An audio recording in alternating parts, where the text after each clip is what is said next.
ሰላም ቤተሰብ እንዴት ናችሁ? ደህና ናችሁ? እኛ ጋር ሁሉ ሰላም። እናንተስ እንዴት ናችሁ? እኛ እግዚአብሔር ይመስገን ደህና ነን። እንዴት ናችሁ? ሰላም ነው ወይ? ወልጄ መጣ ወለደች ወልዳ ይዣት ወጥቻለሁ ወደ ውጭ ማለት ነው። በነገራችሁ ላይ በስማም በጣም ነው የምናመሰግነው ማርያምን ላስተልይ ጸሎት ለሰጣችሁ ፍቅር ከመቤቴ በስማም አልጠበቅኩም ነው የምላችሁ። እሷ ያንን ቃል ስትናገረው እኔ እየቀረጽኳን ነበር ማለት ነው። አሳዝናኝ ነበር ገብርኤልን። እናንተ ደግሞ እንደዛ ስትሉ ሞር እግዚአብሔር አለ ይረዳት። እኔ ሩፋኤል ጸበልም ጠጭ ምናምን ያላችኋት አሉ። እናመሰግናለን። ሰላም ነው። የዘኒ በጣም ተጫጭሮኝ አሞኝ ነበር። በጣም ከባድ ሆኖብኝ ነበረ። አሁን ደግሞ ሰላም ሆንኩኝ። እንደገና ምን እንደሆነ አላውቅም። እኔ ጋር ስትመጣ ማለት ነው ልሄድ ነበር አልተመቸ የሆነ ቀረቡና መጣች በግድ ማለት ነው። እግዚአብሔርን በቃ ልትወልድ ነው ነው ያሉት። በጣም ተጭኖ መራመድ ያቃታት። ከዛ ስንጠይቅ ደግሞ በቃ ልትወልድ ነው ወደ ሐኪም ቤት ሄዱ። ከረገጣት እዚህ ጋር ከያዘ በቃ መውለጃዋ ነው። ወዲታ እየተጫነ ከመጣ ምናምን መውለድ ነው ምናምን አሉ እና ከዛ በቃ መወልድ መስሎኝ ምናምን በጣም ያን ፈርቼ ነበረ። ከዛ ላይ ህመሙ ከዛ ላይ በጣም ሲያስጨንቀኝ የነበረው ልቤ። በነገርሽ ላይ ልቤ አሁን ተመስገን ነው። ልብህም በጣም ነበር የሚያመኝ። እንንገራችሁማ በእግዚአብሔር እሷ ስርጉዝ ሆና ነው። እኔ ማለት ነው የሆነ ሙቀት ቦታ ምጣድ ጥጄ ከወጣሁ ጠዋት ማለት ነው ምጣድ ጥጄ ወጥቼ አልቻልኩም። ልቤ ቅልጥ ብሎ ቁጭ አልኩ። እግዚአብሔርን ምንድን ነው ግን ቁጭ የማያደርግ ሲጀመር የኔ አሁን ወይ ቁጭ አያደርገኝ ወይ ምን እዚህ ጋር ያፍንሻል። መረማመድ ሁሉ ያቀታል። በቃ የሆነ ድክም የሞት እስከ ደረስሽ ድረስ ነው የሚሰማው። እና እንደዛ ነበረ እና ሰላም ነኝ ገና አይደለሁም ገብቻለሁ። ግን ያው እየጠበቅኩ ነው ቀኑን። የዛኔ ግን አልሆነም። ያው ምጥ እንዳልሆነና ይፈጠራል እንደዛ ምናምን ብለው ነው የመለሱኝ። ሄድና ሆስፒታል። ከዛ ስንሄድ በጣም ወረፋ ነበረ። ቆይተን በኋላ ሄድኩላትኝ በጣም ሳይማት። ከዛ በኋላ ገና ነሽ ያው ዝሮ ቀኑ ነው ማለት ነው። ዝሮ ራሽን ጠብቂ ተጠንቀቂ ያሏት። እኛ ግን አልተጠነቀቅንም። አሁንም በተረረሰ አሁንም እየዞርኩ ነው። ይኸውላችሁ ደግሞ ሹርባ ተሰርቻለሁ። አይታችሁታል። እኔ ነኝ የሰራኋት ስሬ። በነገራችሁ ላይ ይኸውላችሁ ፈቅጀላት ማለት ነው ትለማመድ ብዬ የምር 400 ብር ስሬት በስማም ግርም ምን ያለኝ በየቤቱ እየመጡ የሚሰሩት 400 ነው። ይኸውላችሁ እንዴት ነው ትችላለች። እና እስኪ ልጇ ምንድን ነው በእግዚአብሔር 9 ወር እኮ ሞልቶታል። ወንድ ነው ሴት? የሚዘገየው ማንኛው ነው? እስኪ ገምቱ። ወንድ ነው? ጾታ ገምቱ። ጾታ አውቄያለሁ ባውቅም አልናገርም። እንደገና ደግሞ ሌላ ማለት ነው ስም አውጡ። የሙሽራ ስም አውጡ ነው የሚባለው። ለልጅ ስም አውጡ፣ ለሴትም ለወንድም። ወንድ ከሆነ ከሌ ሴት ከሆነ ከሌ ብላችሁ እንትን በሉልኝ። የሚያምረውን ስም እኔ አደርጋለሁ። በነገራችሁ ላይ ስም በጣም ተቸግሬያለሁ። ማን ልበለው የሚለው ማለት ነው። እኔ ደግሞ አውጥታለች ልመርጠው እችላለሁ፣ ግን የእናንተን ስም አይቼ ነው እና እናንተ አውጡ። እኔ ደግሞ ሴት ከሆነች ሄመን ብያለሁ፣ ወንድ ከሆነ ደግሞ ካኑ ብያለሁ። ትርጉሙን ደግሞ ያው በሌላ ቀን እነግራችኋለን። እስኪ እናንተ ስሜን ከወደዳችሁት አድርጊላት በሏት እና ደግሞ ካልወደዳችሁት አይ ኧረ ውደዱት አደራ። እናንተ ግን የሚመስላችኋን የሆነ ፋሽን አዲስ የቤተ ክርስቲያን ስም ማለት ነው አንጡልኝ። ያው እኔ ደግሞ ሄመን እና እንትን ይሄ ካኑን ያልኩት እሷ ምኞቷ ምናምን ሳውዲ እያለም ትፈልጋለች የገብርኤል ስለሆነ እና ምኞቷን መብራት ታሳካላት። ዛሬ ጠዋት ደውለሽ እግዚአብሔር ሰውነቴ በቃ ትርትር ነው ያለው። የሆነ ሆስፒታል ወይም ምጥመታ ነበር ይመስል እያመመኝ ነው አላወቅኩትም።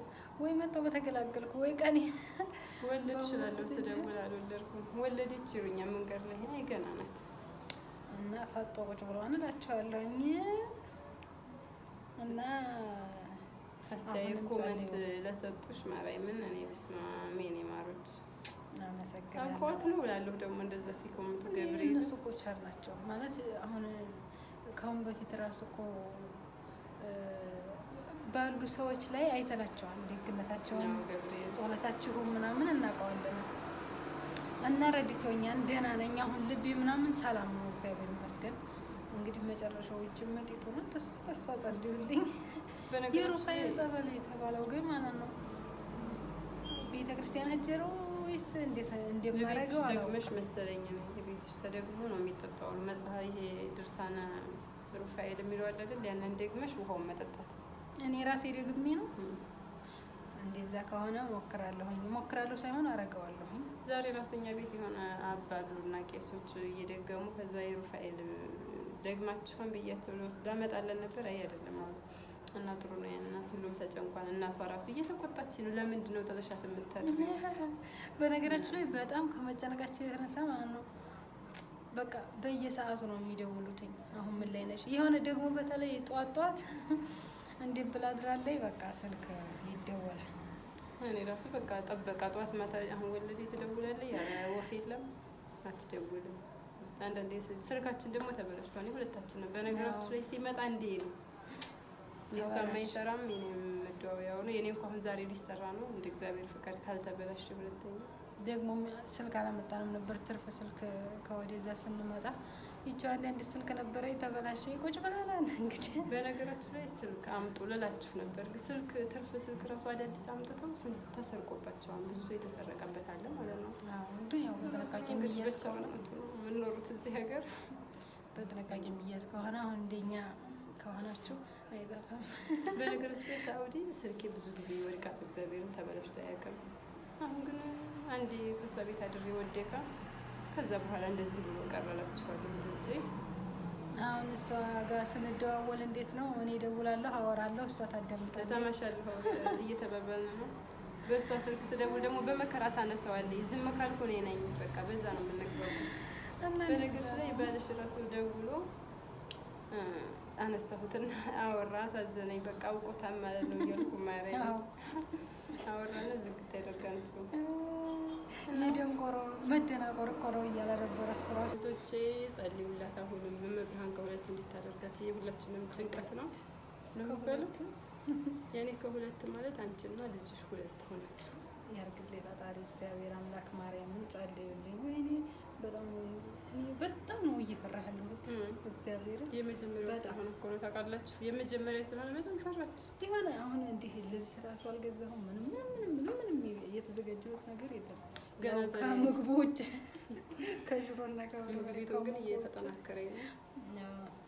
ለህፃን የሚያስፈልግ ምንም የሚያራኩት የለም። ለምን አላውቅም። እና ጸልዩ እስኪ እና አይዟችሁ፣ በርቱ። እኔም ልበርታ፣ በርቱኝ። ደግሞ እናንተም ከሀገራችሁ ገብታችሁ እግዚአብሔር አምላክ ለማርገዝ ያብቃችሁ። በነገራችሁ ላይ ቤተሰቦች የሚጠብቁት ይሄ እናንተን ነው። መታችሁ አርግዘውልን አሁን እዛ ቤተሰብ ጋር ስንሄድ ያልመጡ ልጆቻቸው ለመታችሁ ለመውለድ ያብቃችሁ። የቤተሰቦቻችሁን ደስታ በነገራችሁ ላይ ይበቃችኋል ነው ማለት ነው። እምቢ ይላል ልጅ ገብርኤልን። በቃ ከባዱ ነገር ልጅ እምቢ የሚለው ነገር ነው ማለት ነው። እዚህ ሀገር ህይወትም ይፈትናል። ግን ደግሞ ልጅም እምቢ ማለቱ ብቻ ሳይሆን ሳንቲምም ያስፈልጋል። ኑ ዝም ብላችሁ እና እንዳለው ነገሮቼ ራሳችሁን ጠብቁ። ሰላማችሁ ይብዛልን። ለዚህ ድምጽ አድርጉላት። እግዚአብሔር ከሷ ጋር ሆኖ ለሁለተኛው ቪዲዮ በይዘው በቃ ወልዳ እንደምንመጣ እርግጠኛ ነኝ። እንግዲህ በዚህ ሰሞን መውለዱ አይቀርም። መብርሃን ተቅረባት። ማርያምን ሁላችንም ሀሳብ ነው የሆነን ብታዩ ስማ እኔ በቃ የሆነ አንድ ቀን እንኳ ሳላገኘ ከዋልኩ ወልዳ ነው የምጠብቀኝ የሚመስለኝ ማለት ነው። ግን ገና ነው ሲባል ጭንቅ ይላል። ያው መድኃኒዓለም አለ፣ እግዚአብሔር አዋቂ ነው። ዞሮ ዞሮ እሱ እንግዲህ በጊዜው ይመጣል። ምንም እንትን የለውም። ዋናው ሰላም መሆንና ጤና መሆኑ ነው። እኔ ያስጨንቆኝ የነበረው ሲያመኝ የነበረው ምናምን ነው። አሁን ግን ደህና ነኝ። ተመስገን። በጣም ከፊት በጣም መውጣት እራሱ አልፈልግም ነበር። እንዲህ መንቀሳቀስ አልችልም ነበር ማለት በዛ ሰሞን ያንን ቪዲዮ በሰራንበት ወቅት ሰሞን የሚጋግሩልኝም ሌሎች ሆነው ነበር። የሆነ በቃ በጣም ነበር ሀጊቢውን መሳሰላቸው። ደግሞ ኪሎ ቀነሰ፣ የልጁ በጣም ቀነሰበትና ማሞቄ ይገባን። እኛ ደግሞ አዲሳችን ወልደ ስለማታች እንትን ፈራኝ። ግን ደግሞ ማሞቄ ያልነቃል ማንኛውም ልጅ ይገባል። መንታ እንኳ ሲወለድ አሁን ማሞቄ ይገባን ሲባል ተረጋግጥ እንጂ ሁሉ ነገር ነው የሚጨነቀው። አሁን እንዲህ ራሱ ያረገዛችሁ ምናምን ካላችሁ አበላላችሁ ምናምን አስተካክሉ። ምግብ ወሳኝ ነው። ምግብ በጣም ወሳኝ ነው። እንጀራ ብቻ አይደለም ግን የተለያዩ ነገሮች ለልጁም ለእናንተም ገንቢ የሚሆኑ ያው ይናገራሉ ዶክተሮችም ሆነ ምናምን። እሷ ግን አንዴ ጠቅጠቅ አድርጋ ትበላለች፣ ማታ ነው የምትበላው። በየሰዓቱ በየ2 ሰዓቱ ምናምን የሚባለው እኔ ጋር ይሰራል። ግን አሁን እኔ የማውቃት አንድ ላይ አግኝቼ በቃ በየሰዓቷ ነው የሚበላው። ገብርኤልን እንዲህ ለምንድን ነው ቁጭ ብለሽ የማትበይው ስላት፣ አይ እንደዛ አይደለም ኦኬ ጎበዝ እንትኔቱን እየተገበርሽ ነው አልኩ። እሷ ግን አትተገብርም ነበር። እኔ እንትን አልልም ነበረ ከዛ ላይ ደግሞ አልትራሳውንድ ራሱ 7 ወር ላይ ታይቼ 9ኛ እስኪገባ አልታየሁም። ትቼው ነበረ ማለት ነው። እና ያን ነበረ እንደውም የሆነ ቶሎ እንዳልደርስበት ያደረገኝ ኪሎውን ነገር ምናምን ማለት ነው። እና 9ኛ ከገባ በኋላ ይዤ አይደለም እንደዛ ነበር እንትን ያሉኝ። ከዛ አሁን ግን ተስተካክሏል ብለዋል። እግዚአብሔር ይመስገን አበላሌን አስተካክዬ ማለት ነው። እና ሰላማችሁ ይብዛ እህቶቼ፣ ጸልዩላት። ደህና ሁኑ። ወልዳ ለመገናኘት ያብቃን። ለክርስትናው ደግሞ እንጠራችኋለን። ይሄ ክርስትና ሰው ወልድ ራሱ እመጣለሁ። ለክርስትናው ይመጣሉ እንጂ ካንቺ ቤት ይጠራሉ ነው እንዴ? እና ሰላማችሁ ይብዛ እህቶቼ።